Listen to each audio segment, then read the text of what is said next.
Arxamdakı heykeldən də gördüyünüz kimi, vermək, bəxş etmək, insanlara əta eləmək, bunlar müsbət enerji verir bizdə.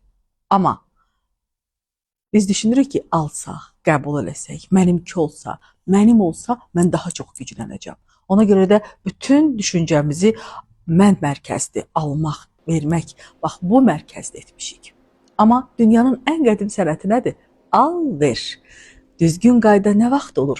Bax bu çarx dönəndə, al-ver qaydası düzgün gedəndə.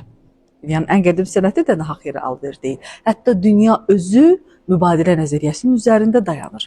Hətta Allah belə sən tövbə edib sidq ürəklə bağışlanmağını istəməsən, mən səni bağışlamayacağım deyir. Yəni, sən də mənə doğru addım at deyir, sən də ver deyir. Anamız belə digər uşaqlarla bizə fərq qoyanda, biraz qayğısını, sevgisini az göstərəndə ondan incik düşürük.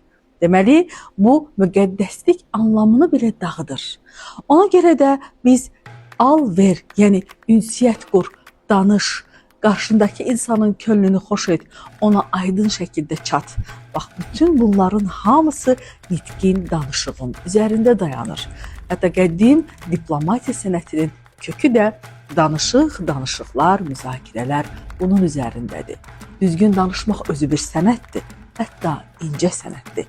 Bunu bacarmaq üçün öyrənmək, təlimlərimizə yazılmaq və hamıdan fərqlənmək lazımdır. Buyur.